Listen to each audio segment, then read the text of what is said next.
Don't look at me like that. I know this video is a day late. I was sick. I can't help it.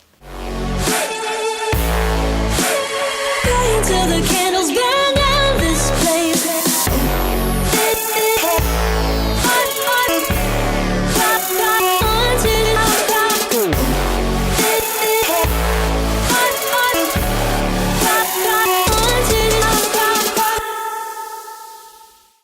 Welcome back to my channel, guys. It is finally September. Fall is in a couple of weeks here, and I figured what better way to start off fall than getting into the eerie, spooky spirit.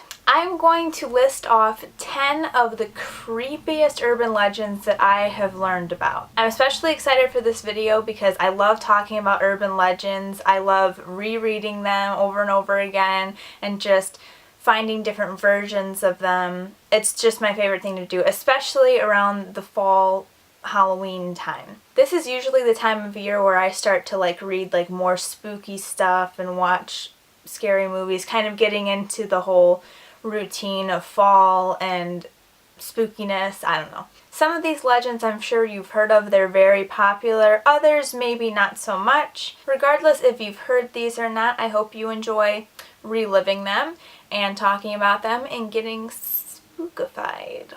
I'm home alone too, so hopefully me talking about this doesn't creep me out.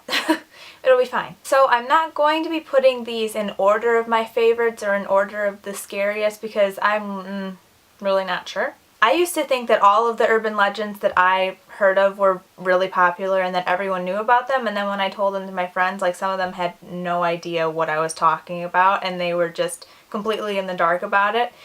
So who knows, maybe you guys will learn something new.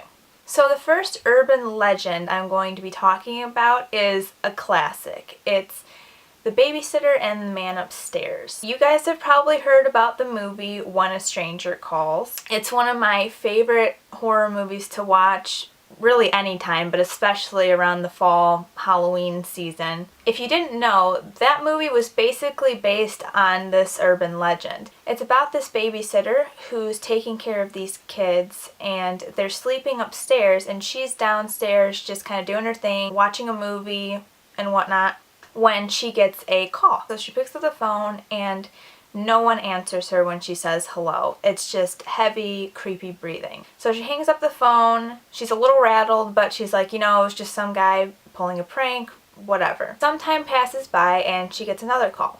When she answers this time, it's the same exact thing. Heavy breathing, just very creepy, and she's starting to get even more rattled. Not only is she scared, but she's also getting pretty annoyed, and she wants to know whether this is a prank or not.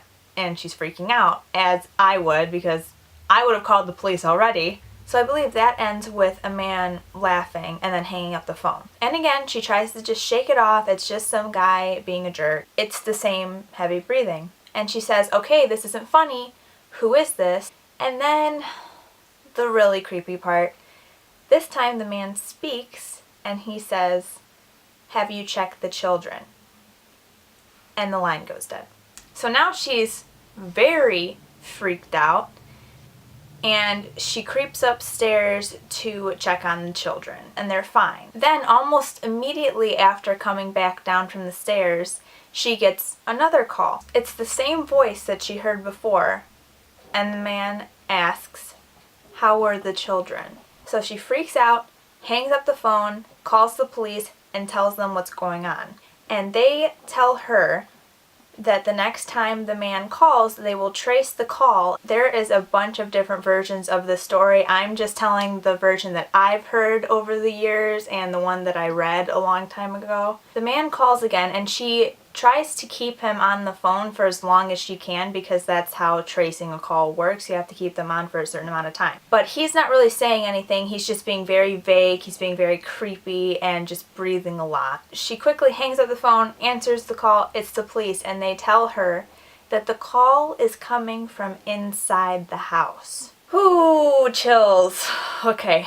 So she runs out of the house and waits for the police to arrive. The police get there and go to investigate. They find the children dead, and they find the creepy man who was hiding inside the house the entire time he was making the phone calls.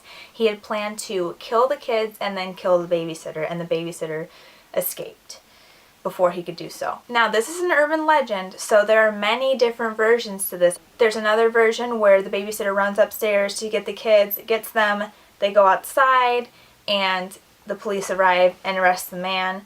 There's another version where she's too late in getting out of the house, and then the police arrive and the children and the babysitter are dead. That story still gives me chills, and if you want to see that in live action, then definitely check out the movie When a Stranger Calls. There's an old version and a newer version. I haven't seen the older version, but I've heard that it's really good. The newer one is a classic. It's one of my favorites. I'll show you. This is the movie right here. It's really good. It's a little bit cheesy. I think this was released in 2006. I love researching urban legends because I always want to know if there's some truth behind it. I don't have the exact story, but when I looked this up, I did find that there was a similar situation that happened way back in the day. I wish I had the actual story that I could tell you about, but if you research this, I'm sure you could find it. Just do a little digging. I'm not sure if the calls ended up being inside the house, but I know that there was a man who was calling this babysitter and then he ended up killing her, or something along those lines. The next urban legend I'm going to talk about, I'm not going to say the title because I think that it kind of gives away the ending, so bear with me. There's a woman who's working at a diner of some sort, and she gets in her car and starts to drive home. It's really dark outside. It starts to rain. Not a good scenario for a scary urban legend. So she's driving and she notices that this truck is following her. And she gets kind of a weird vibe from this truck. Need more light in here. It's getting a little creepy. She starts taking these unusual roads to get to her house. Roads that someone typically wouldn't take, just so that she can see if someone's following her, which is always a really smart idea. If you know your way around and you're just not sure if this person is following you, it's definitely a go-to safety tip because you don't really want to show these people where you live, especially if they're following you. The truck starts following her down these strange roads. So she's officially creeped out. To top it all off, with the rain and everything, it's getting a little hard to see. This truck comes up real close, basically tailgating her, and starts flashing its floodlights just periodically, just on and off, and then it'll be off for a while, and then it'll be on. And he's like staying right on her bumper, like really, really close. She gets to her house. It's kind of out in the country. Her parents come running out. She yells to them, "Call the police." Police get there, and they start to arrest the man in the truck. And he says to them, "No, no, no, you don't want me. You want the guy in the car." And they're all kind of confused, like, what are you talking about? And he tells them that there's a guy in the back seat. And they check, and sure enough, there's this guy hunched over with a knife in the back seat. The man in the truck told the police that he saw this man sneak into this woman's car. So he decided to follow her. And the reason why he was flashing his lights was because every time the guy would come up to stab her, he would flash the lights so that the guy would get scared and then go back down and hunch down again. How creepy is that? And just, this is why I say always check your back seat. You never know. Always check the back seat before you get in the car. Always. Especially at night. And that story was called The Killer in the Back Seat. You see why I didn't want to tell you the title? It just ruins it. I guess the babysitter and the man upstairs kind of ruined it too, but you know, it's fine. I think the version that I read about or that I heard about is in the book Scary Stories to Tell in the Dark. Yeah, Samson kind of attacked it a long time ago. But this is one of the books in their little series. I don't know, I think this is the first one. There's a couple of them. I think there's 3. I always refresh myself on all of these when it comes around Halloween time. I remember reading these at Halloween parties with my friends and us trying to scare each other because there's little moments in here where you read the story out loud and then at a certain point they tell you to jump at someone to scare them. And I did that once and I scared the crap out of the entire sleepover party. It was really funny, and I also felt bad because when people do that to me, I hate it. The clown statue. Now, I am not a fan of clowns. Shout out to the new It remake coming out this week. So clowns freak me out. I'm not one of those people that freaks out when I see any clown at all. I mean, if the clown doesn't look scary, then it's not gonna freak me out, usually. Ronald McDonald, it revolves around a babysitter. So she's babysat here a couple of times before, so she's used to it. And the parents that she babysits for are pretty wealthy, so they've got this big house, and then they've got this big living room area with this huge TV where she can sit and watch TV in a certain room of the house. They just don't want her wandering about and whatnot.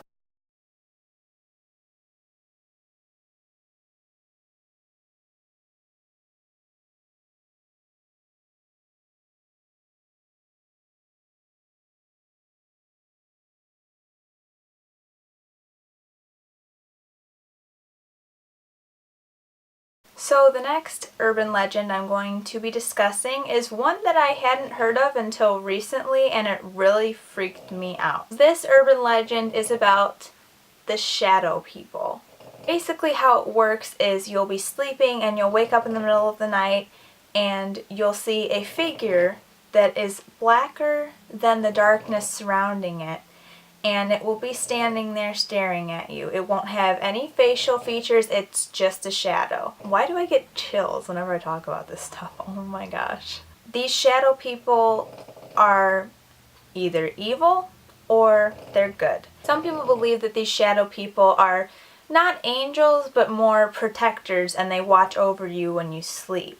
There have also been cases where people have said that they almost astral project while they're sleeping, and they'll be watching themselves sleep, and then they'll look up and they'll see a figure watching them. That's another scenario, which is really freaky because that actually happened to a really good friend of mine, and when she told me about that, I had just heard about the shadow people a couple days before that, and I told her about it and she flipped out because it was what they described to a T.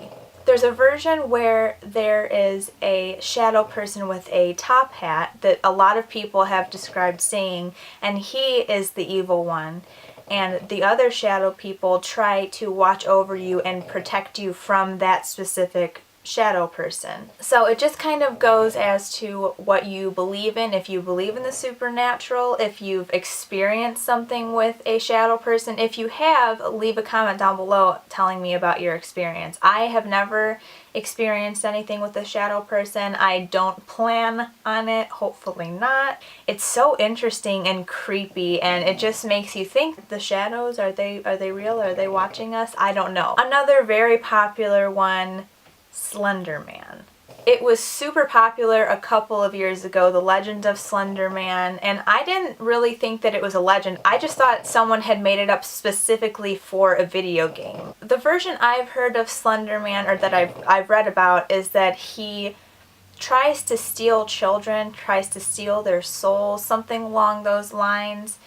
He is a very tall, lanky figure with no face. It just looks like a white mask. No eyes, no mouth, no nose. It's just no features. And it's really freaky. If you've ever seen a picture of him, you know what I'm talking about. There's another version where he has like creepy tentacles that come out and everything. To top it all off, to make him even more creepy, is that there was a case, a true case, a couple years back where these little girls severely injured another little girl. I don't think that they killed her. I'm not sure though. But I think that they just injured her really bad. They stabbed her multiple times.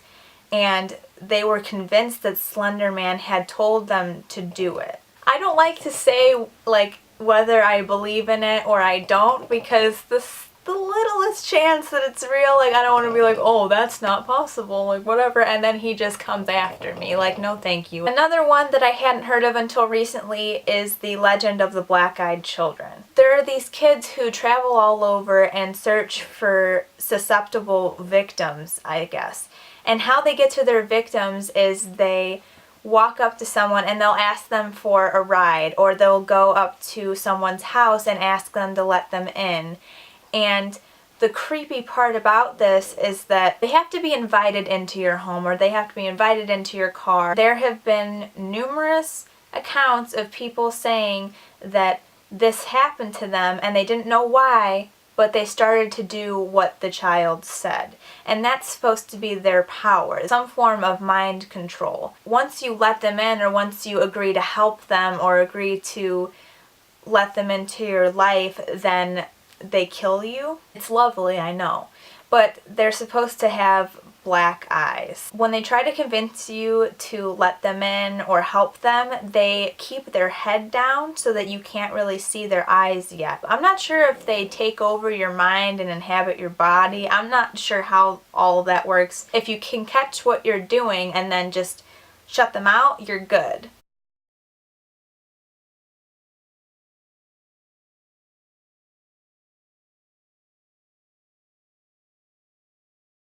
So this next one I'm going to talk about is another classic. It's Hookman.